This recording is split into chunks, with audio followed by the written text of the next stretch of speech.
Hello, guys. Here to record day 4 now after taking a little break. Um, this is the first time I've really done something for a big political thing like this for so long. I'm not going to do this a whole lot, but if something like this comes again, like maybe for like a Comic Con or something, this whole thing with reviewing the convention, particularly, especially the Republican National Convention, uh, I could have done it a lot better. So bear with me as I am going through the learning process of how to conduct reviewing these really long events. They really don't have to be 4 hours or so, or more than 4 hours long. This is definitely a learning experience. The DNC, I did a much better job in terms of time management. It was only a little over 2 hours long in its entirety. So, but I want to listen. I want to flesh this out more and listen to the clips and hear what people actually have to say. The whole thing about I didn't listen to it. What does that do? It doesn't do anything. But I guess I'm gonna have to go through that a little bit if I want to review stuff like this more often. Because it can't. I don't want it to be this long either. There has to be a better way of doing this. So, yeah, this is definitely a learning experience. Definitely a learning experience as I'm going through this process as a newbie. So bear with me. Anyway, let's get back to it after I've had a couple snacks. Yeah, I've eaten too much today. Let's go to day 4 on the C-SPAN channel. Now they're beginning of the video. They're previewing the convention.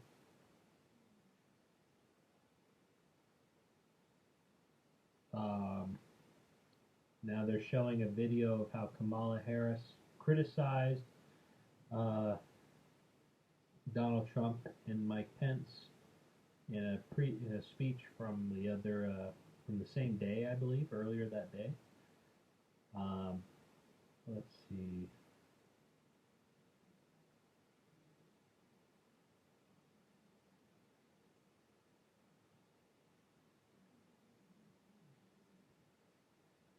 Okay, we're getting started now at the convention. 10 minutes into the video, and we're getting into prayer, usual stuff, with Reverend Franklin Graham, the son of the late Reverend Billy Graham. Another Graham, I believe,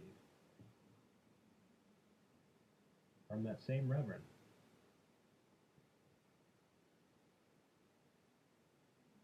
So now we're getting into for this. 4 years ago, President Trump promised to be your voice. He kept. Okay, it's a promotional video for Donald Trump. Now we're getting into the first speaker for this night of the convention. His name is Ja'Ron Smith, an African American deputy assistant to the president. So let's hear what he has to say. GPA. But then I broke my leg. It took a broken leg for me to really get moving in life. I prioritized schoolwork, went to Howard, and ended up working for the President of the United States. I think this guy was an athlete before his injury. If I'm not mistaken with his speech. I'm not going to go back. Never really It's known long into the video. I believed all the stereotypes. It took a meeting Republicans who shared my values to show me I was wrong. Donald Trump knows that in the work of revitalizing communities, America's strength is America's people. And I can tell you, he really cares. And he takes action. Every issue important to black communities has been a priority for him. Prison reform, rebuilding broken families. Criminal reform, that doesn't sound like one. Getting jobs back to America. Jobs in Cleveland, jobs in Detroit, jobs in Milwaukee. that part I can believe, the job part, and you have that segment in day two of the convention where Donald Trump attended a graduation ceremony for reform prisoners. So that there is evidence of this, you know, according to his track record.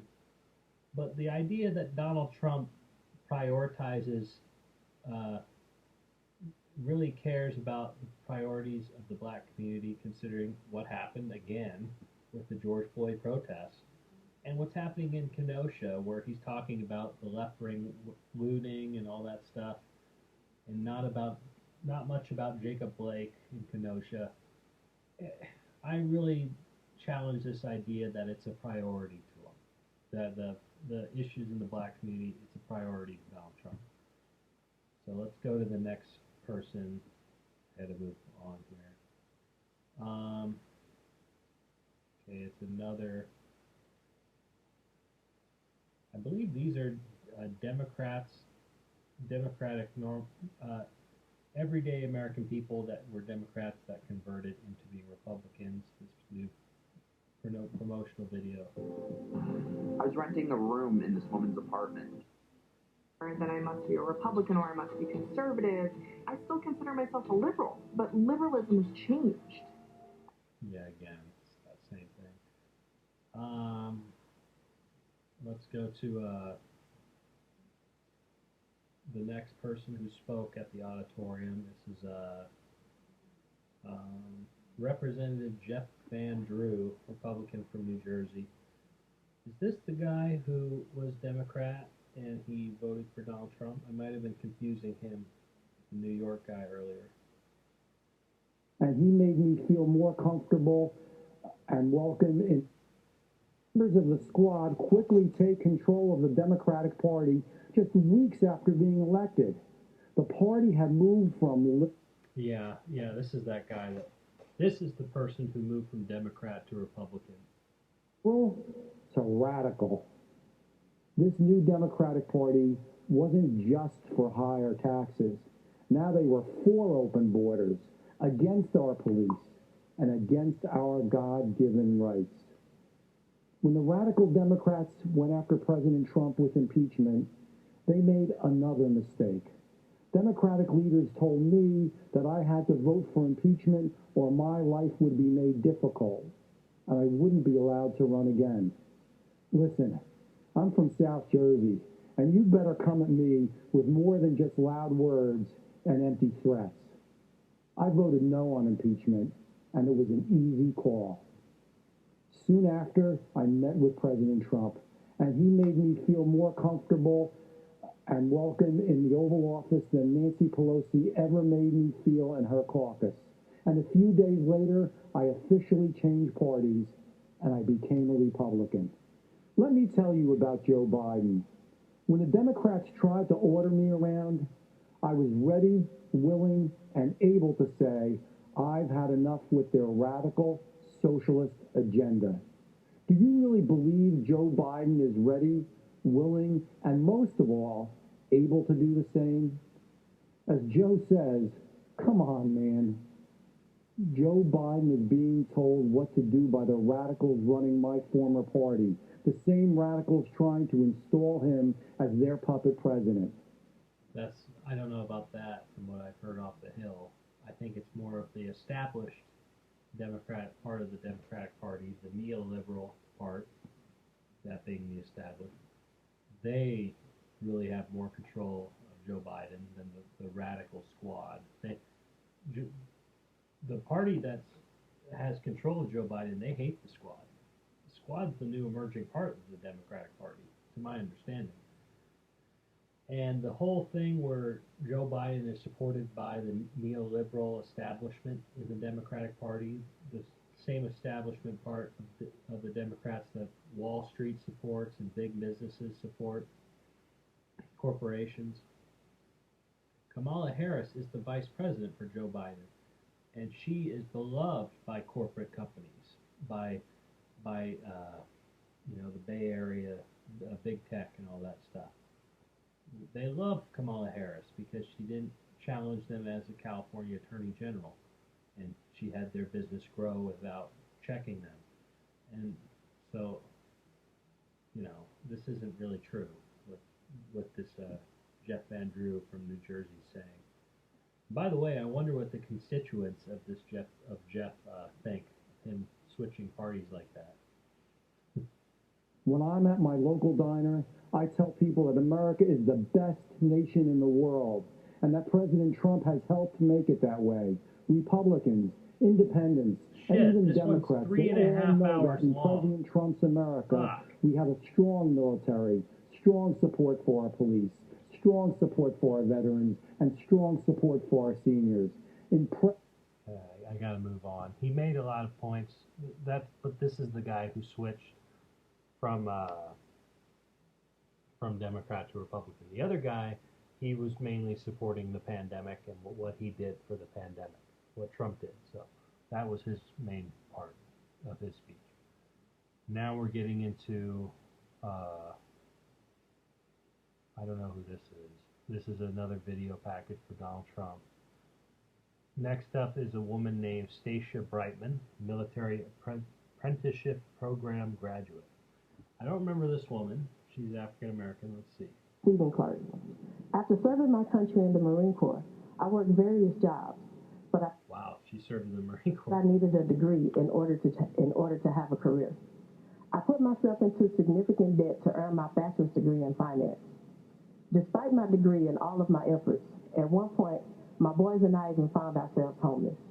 After being laid off yet again, I received an email from the Texas Workforce Commission about S&B's Women in Construction Earn While You Learn apprenticeship program. I thought I'd give it a try. I was a bit skeptical at first, but I said to myself, hey, if they're willing to take a chance on me, I should be willing to take a chance on myself. At the start of the program, I was making $16 an hour while I trained to become a pipe fitter helper.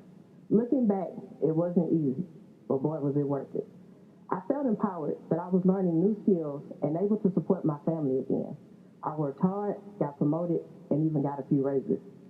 Later, I learned what President Donald Trump and Ivanka Trump were doing behind the scenes to make sure that people like me and you had a chance to rise up and succeed. President Trump started the National Council for the American Workers and the American Workforce Policy Advisory Board.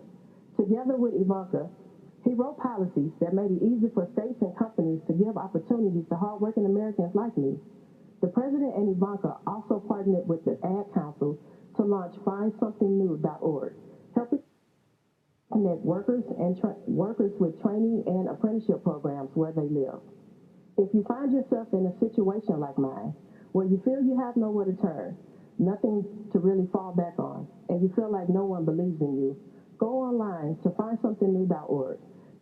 Okay, so it's another regular American with an effective speech, former Marine. Again, another example of an everyday American being effective in these conventions. So, and being effective towards Donald Trump's cause of providing apprenticeship programs and stuff. So, apparently, so interesting speech that I totally forgot about. Next guy, Dan Scavino, White House Deputy Chief of Staff.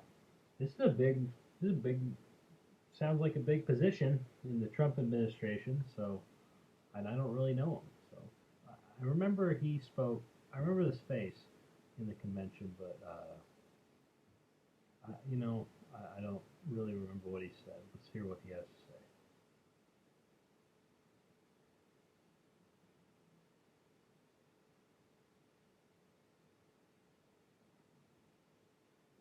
Because my personal story with Donald Trump, in so many ways, is yours too.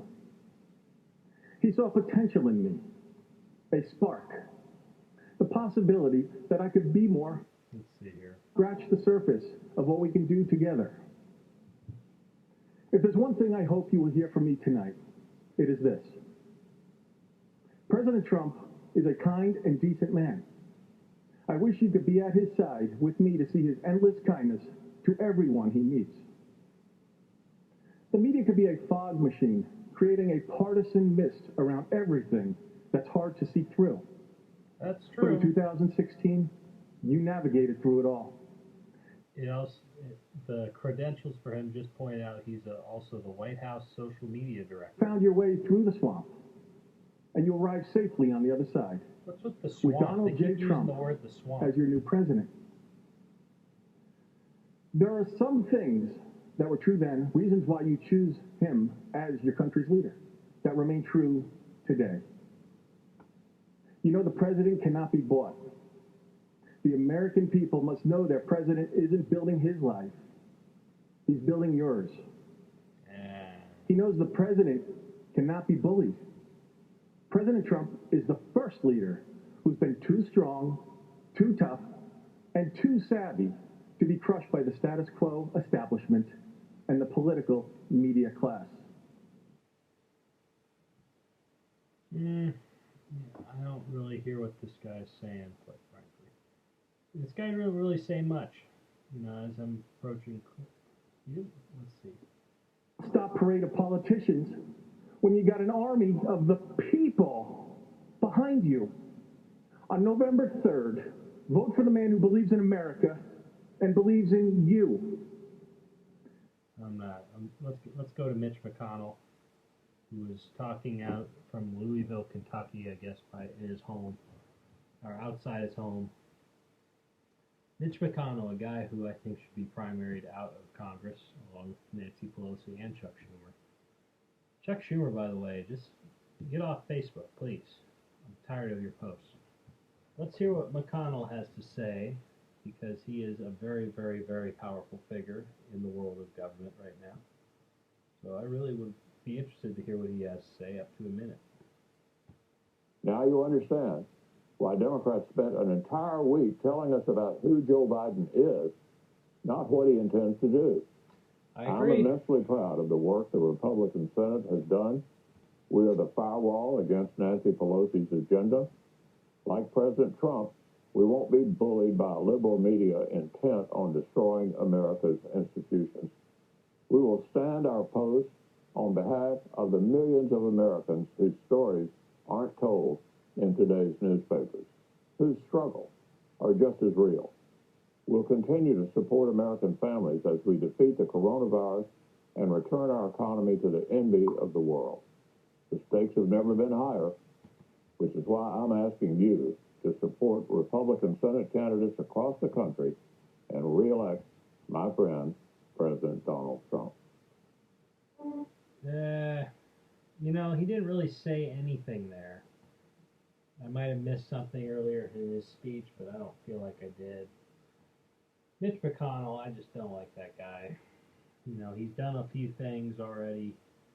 I made a 3-strike rule with him of things that I thought were shady. If I thought it was shady that McConnell did, then I would finally say he should be primaried out of his position. He should be fired from Congress.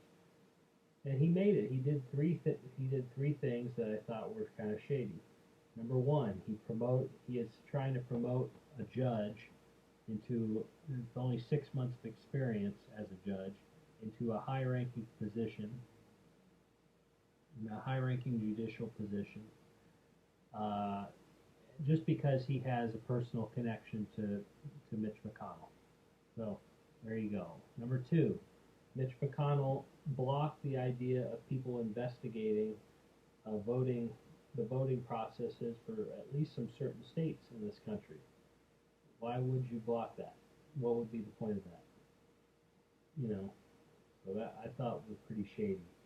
Number three, the only thing I've heard him try to support during this coronavirus package deal was the corporate liability tax, which would help people in corporate, cut taxing. He didn't care about the millions of Americans that are hungry right now. He doesn't care. He's not a part of the negotiation, and he did try to extend the negotiation between particularly Nancy Pelosi and Chuck Schumer and the Trump administration. But he didn't really have a say in it. But the corporate liability tax thing that he's only supported throughout the process, it was very sour to me. I didn't like it. He should be gone. He should be gone that's 3 strikes. He should be gone as congressperson. There we go. Next up, Donald Trump is supporting sports. And in comes Dana White, the owner of the Ultimate Fighting Championship. I know him very well as an Ultimate Fighting Championship fan. He had the most energy by far from anyone, maybe besides the Gillisle, the woman who used to work from Fox and now he's Donald Trump Jr.'s girlfriend. Maybe besides her, Dana White had a shit ton of energy, and it was very infectious in his speech. He couldn't be denied in being listened to, but I didn't agree with what he said. You know, the defund the police thing, I agree with what he said there. I thought there are some people that want to see some police departments get cut in finance, period. And, you know, I agree with Dana White's stance on that. But besides that, the idea that Donald Trump, he said, basically gave Trump credit for sports starting up again because of him. Donald Trump, he made an organization of how to do that, but really I don't feel like that organization between owners of different sports, which included Dana White, I don't feel like that organization or that coalition within the White House did much of anything. It wasn't responsible for reopening any sports activity amid the pandemic. You know, each sports organization, they reopened themselves independently. So that really didn't have much to do with Donald Trump. So there you go. But Dana White gave him credit in this speech. I'm here to tell you, I don't think Donald Trump deserves an ounce of credit for the UFC opening back up during the pandemic. I think that credit totally goes to Dana White and and the people that work in the UFC. Donald Trump had nothing to do with that. But let's listen to, and I'm just saying that as a UFC fan who follows the UFC closely.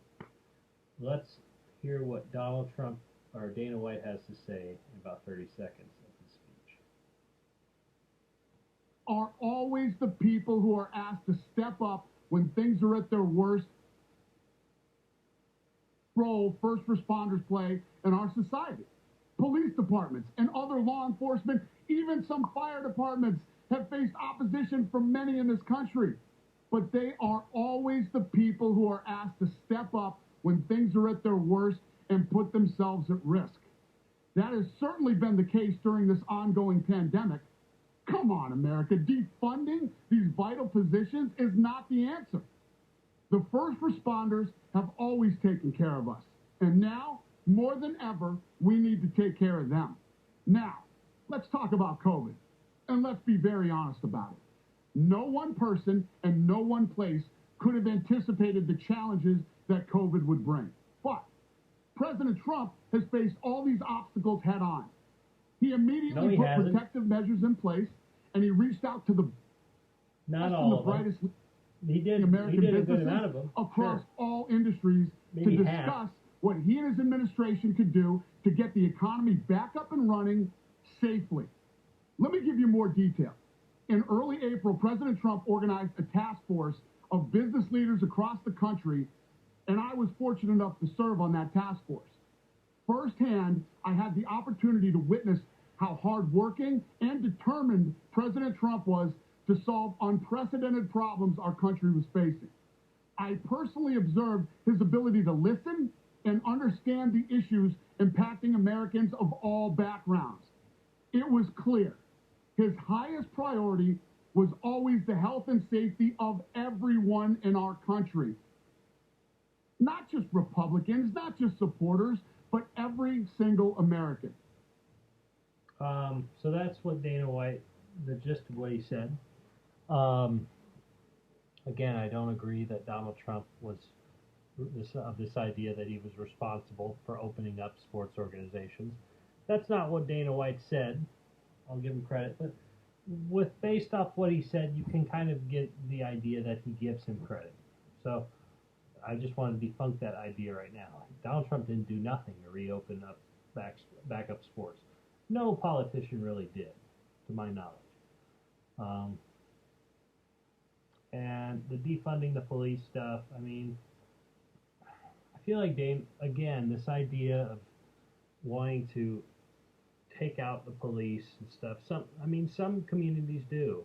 A lot of other communities want to see just the money in the police departments be redistributed to the counseling office and stuff like that. Within the police department. They want it to be used on other resources that could possibly be effective. And that's what I've heard, at least in the state of California. So, again, I think it's this idea of defund the police. It's not really clear about what's going on. But it can't be clear because I think that term is defined differently in different communities. President Trump... Let's go to the next person. Very energetic, though, from Dane White. Next up is Sean Reyes, a Utah Attorney General, and he's a Republican. I'm going to try to go a specific portion. Against human trafficking. How do I know?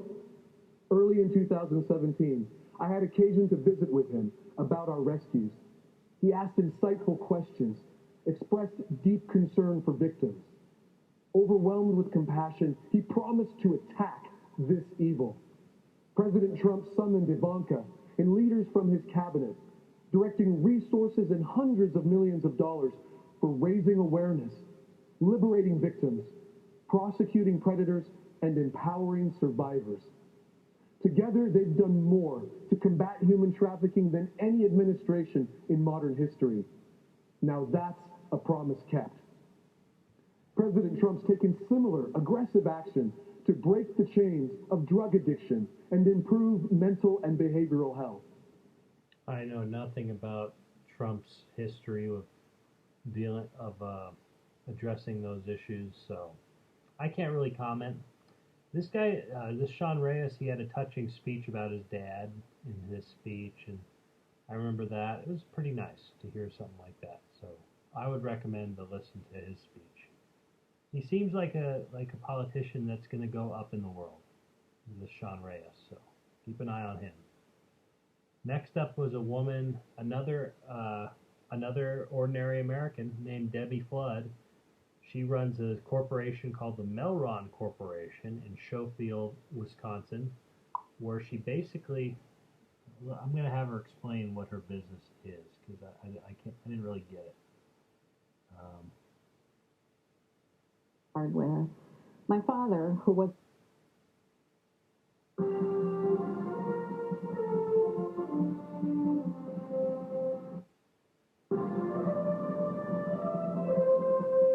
There we go. My name is Debbie Flood, and I own a small foundry and machine shop in Wisconsin that manufactures cast bronze architectural hardware. My father, who was a World War II veteran, started the business with some used equipment and the American dream. Today, we are one of the only U.S. companies left who make our products from start to finish under one roof. We really make things, and we love it. When we lost nearly 50% of our business to China in the mid-2000s, we wondered how a small company like ours could continue to compete. At that time, Joe Biden was a senator. He voted to normalize trade with China and helped pave the way for them to join the WTO, even though they were hurting American companies like ours. But we're tenacious and we're creative. We took a risk and purchased a 3D printer. 3D printing technology allows us to do things that China can't. Now we can take a customer's idea from sketch to sample to production in just a few weeks. This opened up new opportunities for us. Later, we fought our way through the Great Recession. Then Donald Trump was elected, and we breathed a sigh of relief. He actually fought for American workers and American craftsmen. He actually cared about bringing back those three beautiful words, made in America.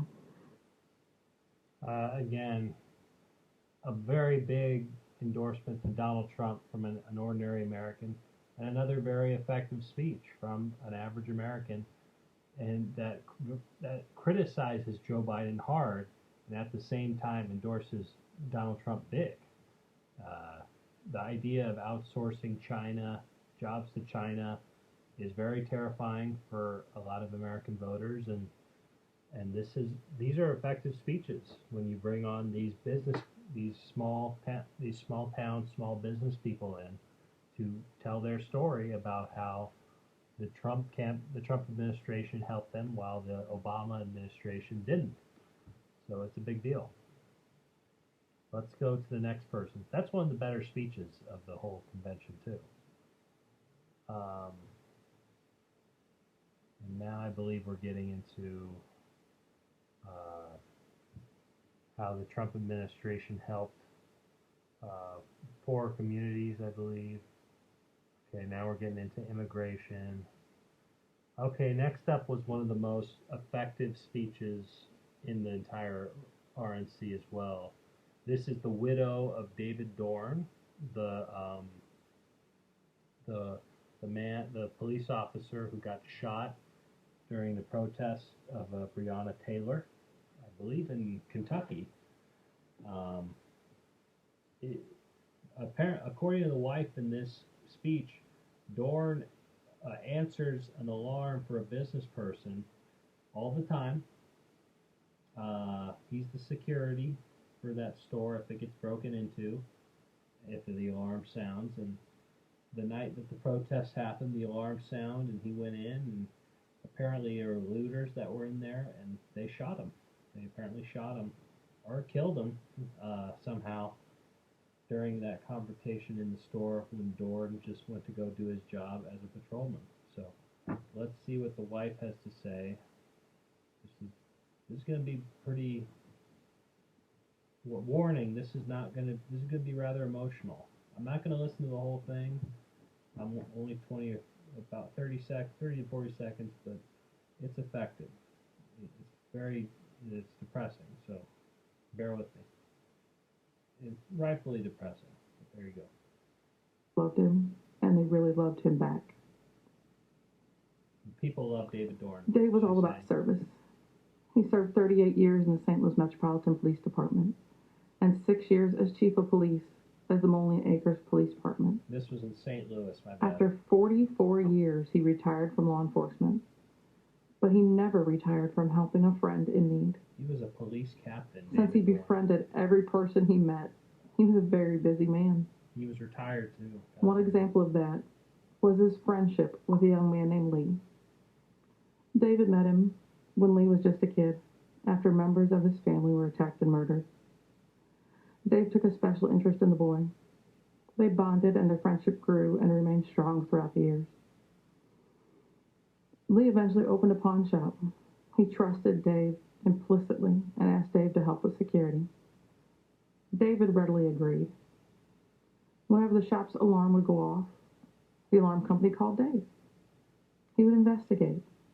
If he got a call after I went to bed, he would wake me up and tell me he was going to leave, just to make sure everything was all right.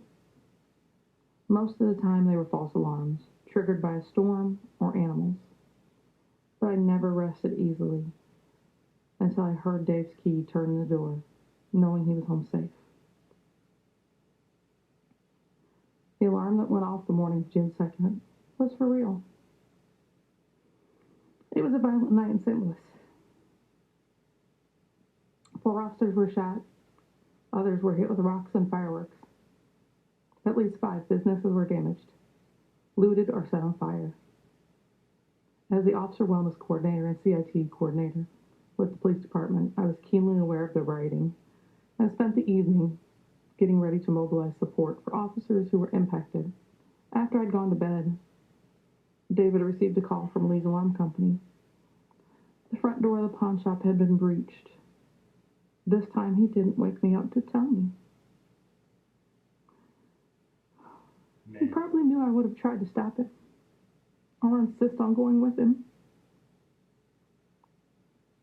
As I slept, looters were ransacking the shop. They shot and killed David in cold blood and then live streamed his execution and his last moments on earth. David's grandson was watching the video on Facebook in real time, not realizing he was watching his own grandfather dying on the sidewalk. I learned of all this around 4 a.m. when our doorbell rang. The chief of police was standing outside. I wondered why Dave had not answered the door.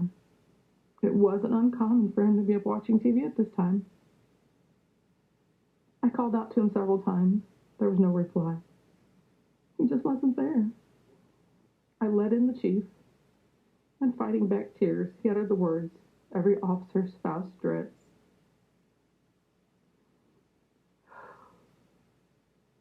I relive that horror in my mind every single day. My hope is that having you relive it with me now will help shake this country from this nightmare we are witnessing in our cities and bring about positive, peaceful change. How do we get to this point where so many young people are callous and indifferent towards human life?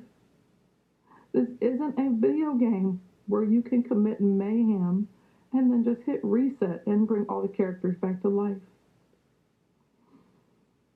Dave is never coming back to me. He was murdered by people who didn't know and just didn't care. He would have done anything to help them. Violence and destruction are not legitimate forms of protest. I gotta stop there and move on. But again, powerful speech, very effective to me when I was watching it.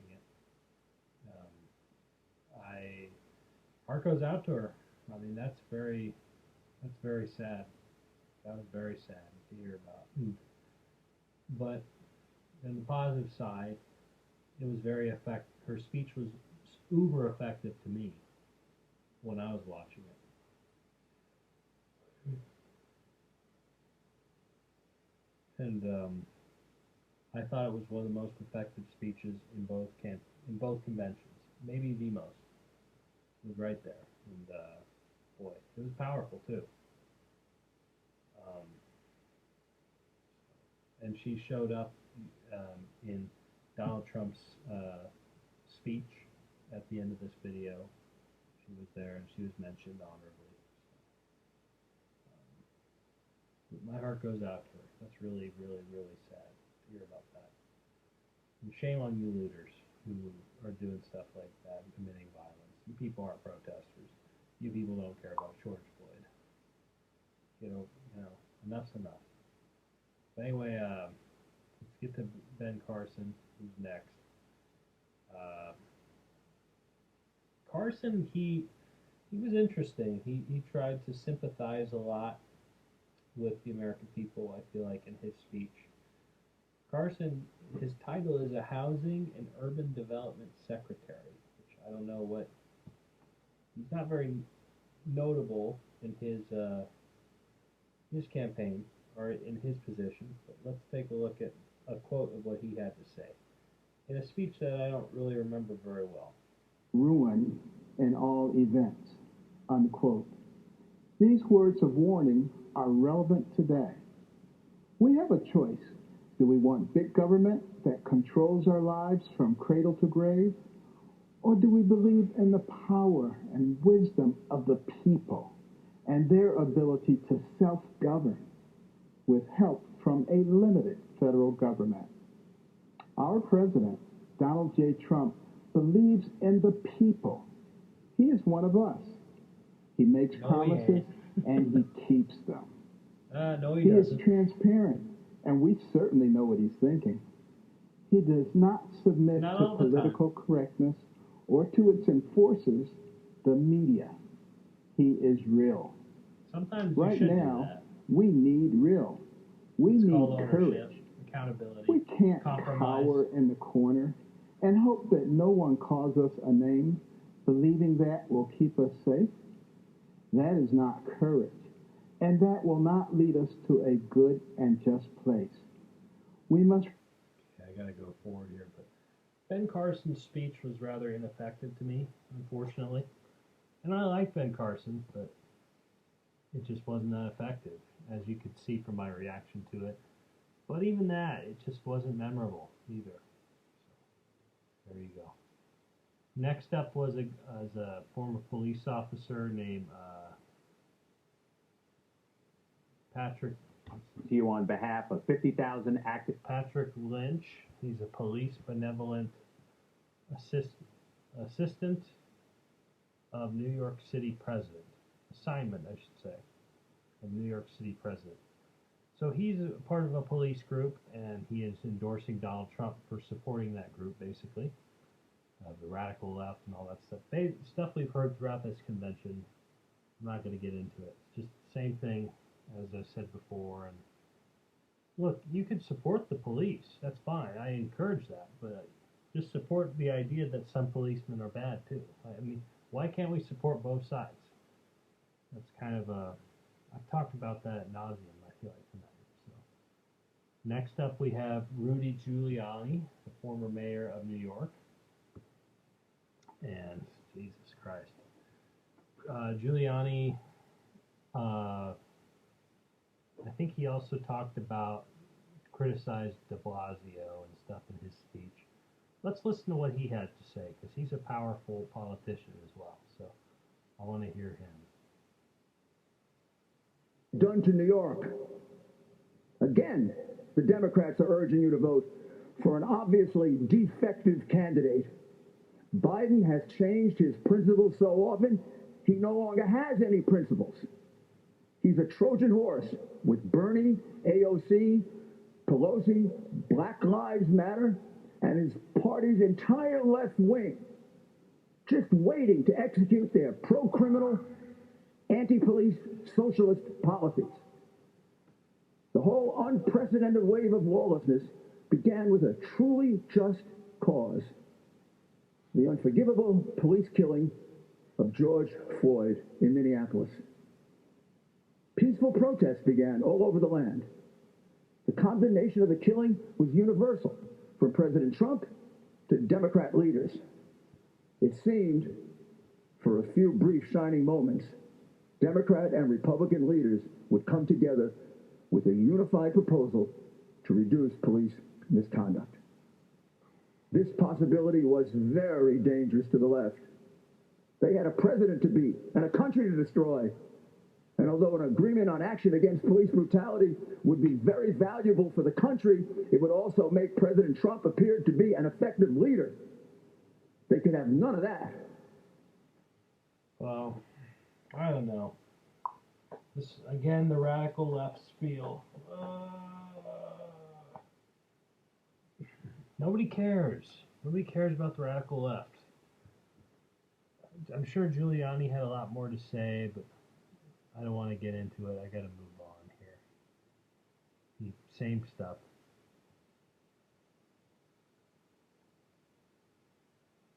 Now we're going to... Okay, he's discrediting Joe Biden in a video after this. Now we're getting to Senator Tom Cotton, who's a Republican from Arkansas. I don't remember his speech. Let's kind of hear what he has to say here. Socialist dictators in Cuba and Venezuela. President Trump fights against communism in America's backyard and around the world. And on the Communist Party of China, there is no comparison. Joe Biden aided and abetted China's rise for 50 years with terrible trade deals that closed our factories and laid off our workers. President Trump stands up to China's cheating and stealing and lying. Joe Biden allowed Chinese fentanyl to flood across our southern border. President Trump sanctioned Chinese drug dealers for poisoning our kids. Joe Biden said Chinese communists aren't even our competitors, aren't bad folks. Just months before they unleashed this plague on the world. President Trump is clear-eyed about the Chinese threat, and he is making China pay. But China's not giving up. In fact, they're rooting for Joe Biden. America's other enemies won't give up either. But Joe Biden would be as wrong and weak over the next 4 years as he has been for the last 50. We need a president who stands up for America. He doesn't stand up for America. He complains on Twitter. This was what Cotton was talking about, a lot of foreign policy, socialism, anti-socialism, anti-communism talk. Again, You know, people need, and that has room for this convention. People should talk about that. They should talk a lot about China and how dangerous they are, or that at least that they seem to be to me. And so that has a place in this convention, but I don't know, man. We've heard it a lot already, to be honest. Let's go to the next people on here. The Muellers, mother of ISIS victim Kayla Mueller, and the father of ISIS victim Kayla Mueller. Okay. I forgot about these two, unfortunately. Let's take a look here.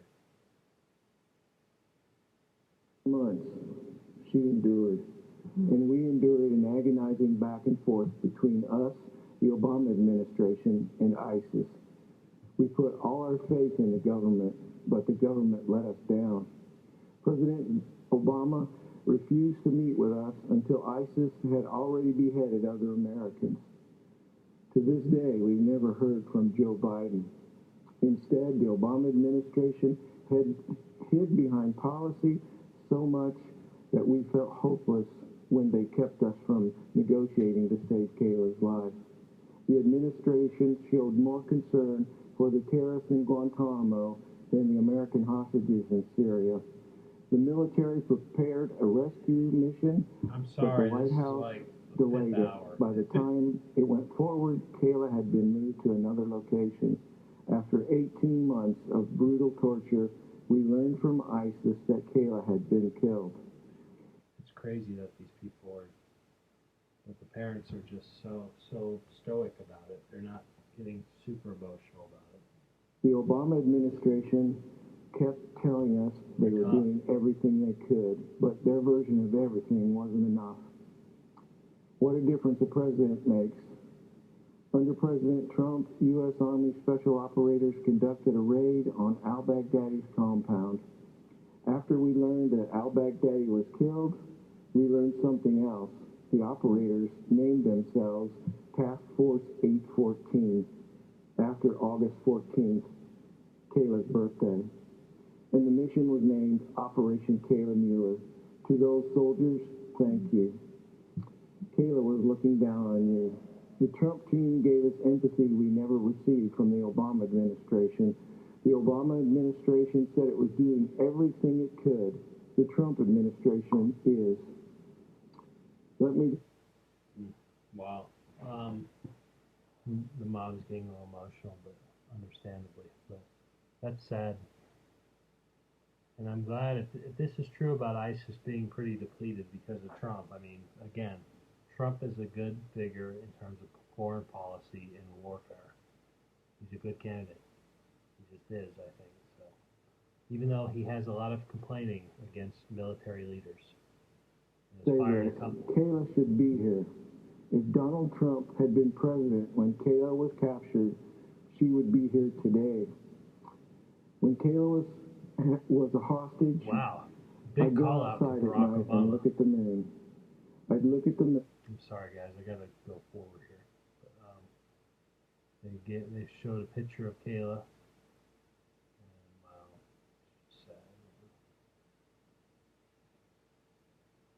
Now we're going to criminal justice reform. This is a woman who got released from jail, Alice Johnson. She's been in prison for a number of years, I believe, and she was let go. Home, I never stopped fighting for my freedom. She was falsely my imprisoned. Christian faith and the prayers of so many kept hope alive. When President Trump heard about me, about the injustice of my story, he saw me as a person. He had compassion, and he acted. Free in body thanks to President Trump, but free in mind thanks to the Almighty God. I couldn't believe it. I always remembered that God knew my name, even in my darkest hour, but I never thought a president would. When I was released on June 6, 2018, I ran across that road and hugged my grandchildren for the first time. I'll never forget that feeling. And then I remembered the promise I had made to the men and women I left behind that I would never stop fighting for them, and I haven't. I'm using my voice to tell their stories, and I pray that my face reminds you of those forgotten faces. 6 months after President Trump granted me a second chance, he signed the First Step Act into law. It was real justice reform, and it brought joy, hope, and freedom to thousands of well-deserving people. I hollered, hallelujah! My faith in justice and mercy was rewarded. Imagine getting to hug your loved ones again, and to think this first step meant so much to so many.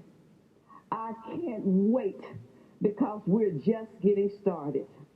The nearly 22 years I spent in prison were not wasted. God had a purpose and a plan for my life. I was not delayed or denied. I was destined for such a time as this. I pray that you will not just hear this message, but that you will be inspired by my story, and your compassion will lead you to... She's closing out her speech. But I want to move forward here.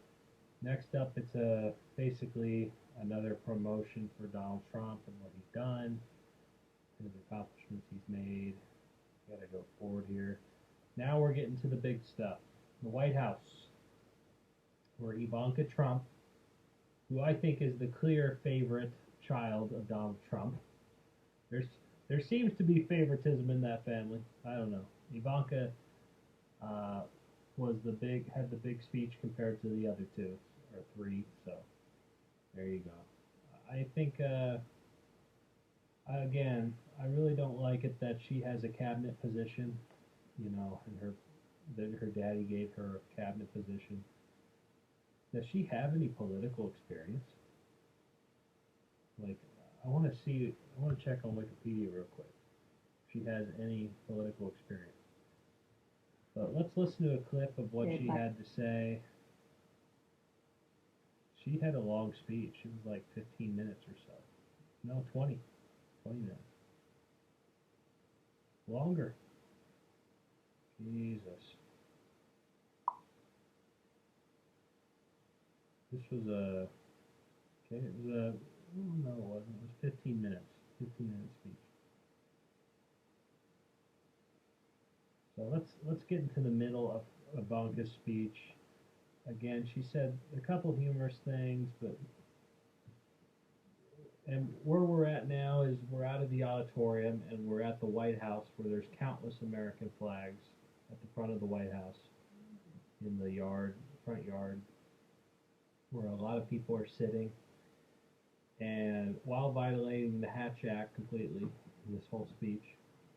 I want to start off it by saying nobody in this speech was wearing a fucking mask. Absolutely nobody. It was infuriating to watch. It was really fucking infuriating. So that's all I gotta say about that. I think nobody, and there was like 1,000 people there. It was insulting to watch. Correction, one person I saw was wearing a mask, and that was it. These Republicans that don't want to wear a mask, they made it a politicized issue, and that's totally on them, quite frankly. Ivanka Trump, let's get into the middle of her speech. My father fights with all of his heart and all of his might. You are the reason he ran for president in the first place, and you are the reason he is going to keep fighting for 4 more years.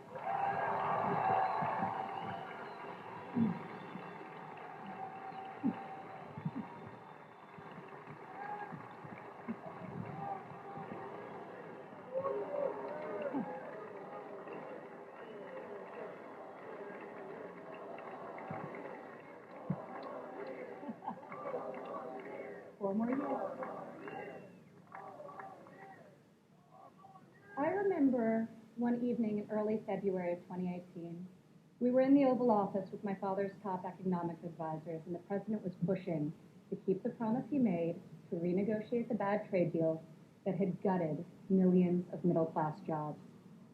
Most of his advisors argued that the economy was so strong following our historic tax and regulatory cuts that it didn't make sense to risk rocking the boat. After the meeting, as I walked with my father back towards the residence, he said, "You know, the reason this has never been done before is because our leaders haven't had the guts. When the economy is good, they settle for good, and when things are bad, they don't have the will or ability, so they kick the can until it's someone else's problem." He was right. If my father didn't take on these fights, no one would. In the months that followed, He doesn't President take Trump on the refused fights. Look to at what settle happened for a to good small deal. business. He wanted a great deal, and ultimately, that is exactly what we got.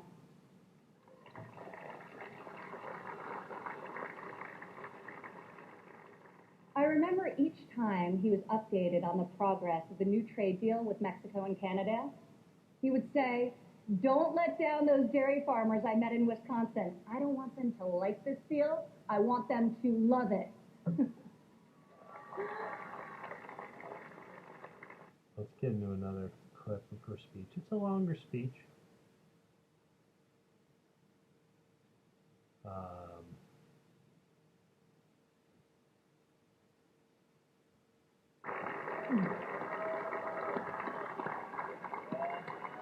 So let's see. To combat the evil of human trafficking.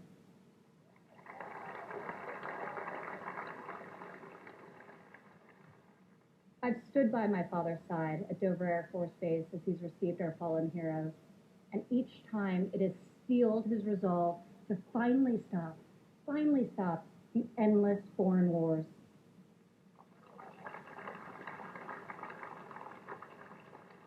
To change the paradigm in the Middle East, he took a fresh approach. I heard foreign leaders beg him not to move the American embassy to Jerusalem, yet he delivered on a promise also made and unfulfilled by past presidents because my father knew that it was the right thing to do.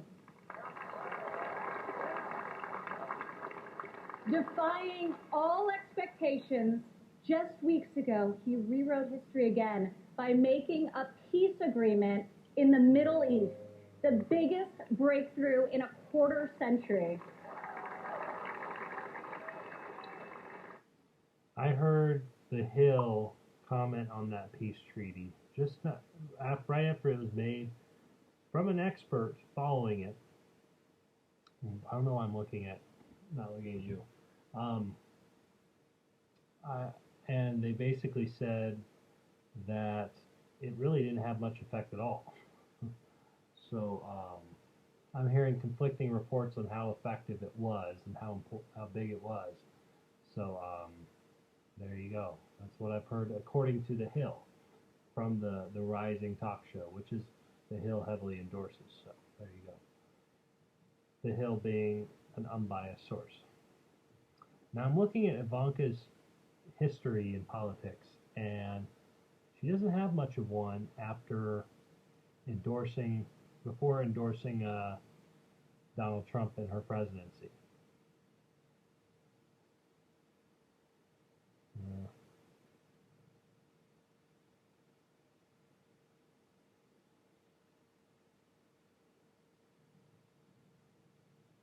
Let's see.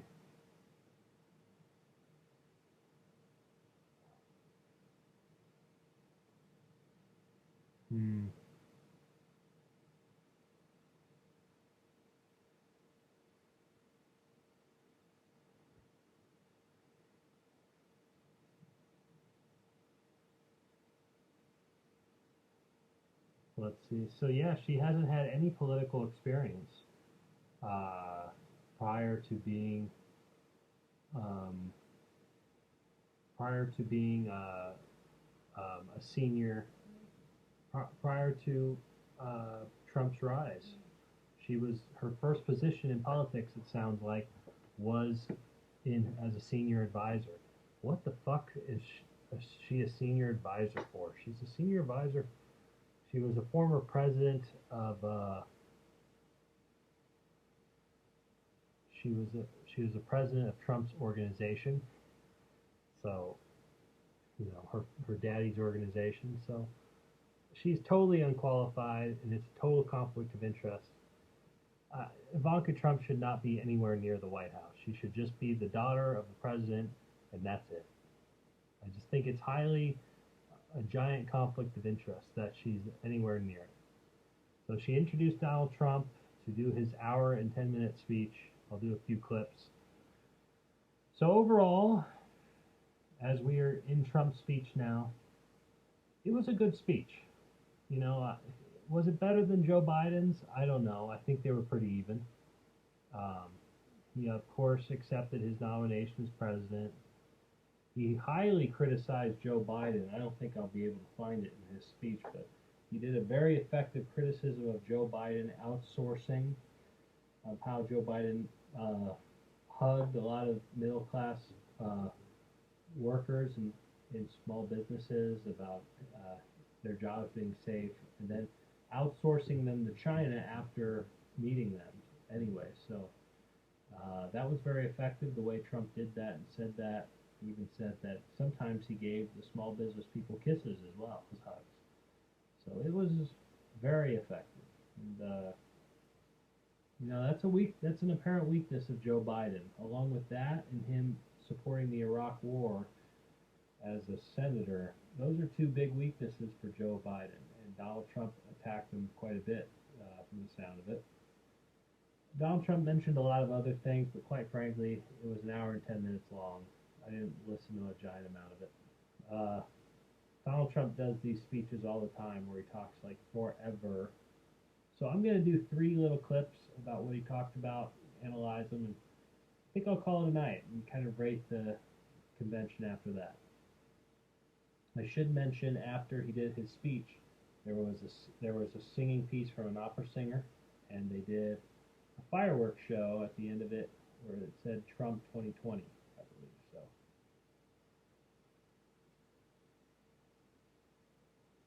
I don't know if I'll try to look at that later. I think in the fireworks I heard it said Trump 2020, but I'm not sure if that's true or not. But let's listen to a couple clips of what Trump said. We're very far behind in their defense payments. But at my strong urging, they agreed to pay $130 billion more a year, the first time in over 20 years that they upped their payments.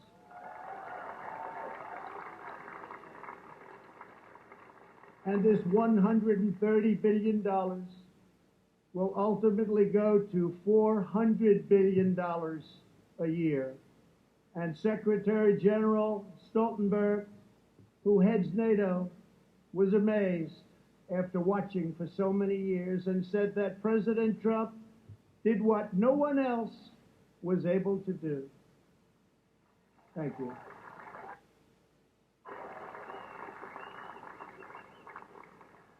From the moment I left my former life behind, and it was a good life, I have done nothing but fight for you. I did what our political establishment never expected. Debatable. And could never forgive, breaking the cardinal rule of Washington politics. I'm willing to debate that. I kept my promise. Or investigate it. Maybe not debate it. Investigate it. What did he kept his promise about? Let me hear that. This is easily the longest podcast I've ever done.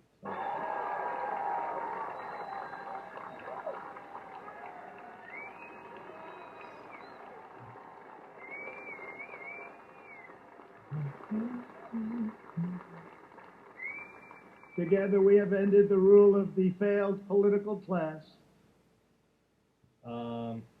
So there we go. Let's go to 2:33.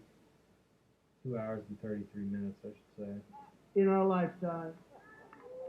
He has spent his entire career on the wrong side of history. Biden voted for the NAFTA disaster, the single worst trade deal ever enacted. He supported China's entry into the World Trade Organization, one of the greatest economic disasters of all time. After those Biden calamities, the United States lost 1 in 4 manufacturing jobs. We laid off workers in Michigan, Ohio, New Hampshire, Pennsylvania, and many other states. They didn't want to hear Biden's hollow words of empathy. They wanted their jobs back. As vice president, he supported the Trans-Pacific Partnership, which would have been a death sentence for the U.S. auto industry. He backed the horrendous South Korea trade deal, which took many jobs from our country and which I've reversed and made a great deal for our country.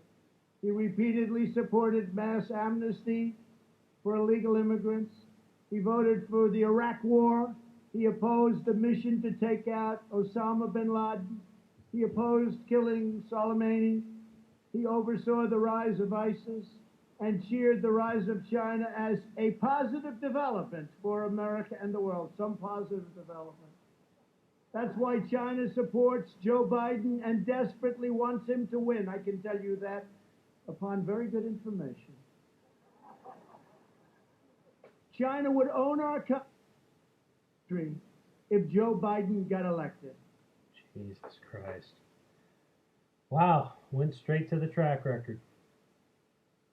Super effective. Super effective stuff by Donald Trump there. Very effective because it's all true. It seems to be all true, and at least a good amount of it's very, very true. And he's hitting it where it hurts there with those kind of comments. So there you go.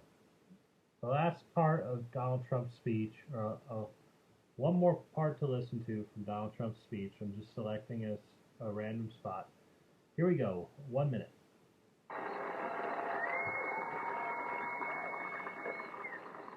Everyone's standing up. I'm missing something here. During the Democrat convention, the words "under God" were removed from the Pledge of Allegiance. Not once, but twice. We will never do that. But the fact is, why do they do? This is where they're coming from. Like it or not, this is where they're coming from. If the left gains power, they will demolish the suburbs, confiscate your guns, and appoint justices who will wipe away your Second Amendment and other constitutional freedoms. None of these fuckers are wearing masks. None of them. It pisses me Joe off. Biden doesn't have the There's like 1,000 stand people up there. to wild-eyed Marxists like Bernie Sanders and his fellow radicals, and there are many. We see them all the time. It's incredible, actually. Then how is he ever going to stand up for you? He's not. The most dangerous aspect of the Biden platform is the attack on public safety. The Biden-Bernie manifesto calls for abolishing cash bail, immediately releasing 400,000 criminals onto the streets and into your neighborhoods.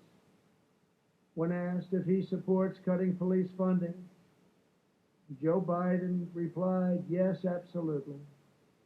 When Congresswoman Ilhan Omar called the Minneapolis Police Department a cancer that is rotten to the root, Biden wouldn't disavow her support and reject her endorsement. He proudly displayed it shortly later on his website.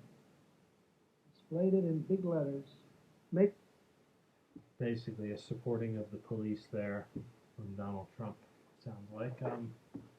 You know, I don't know.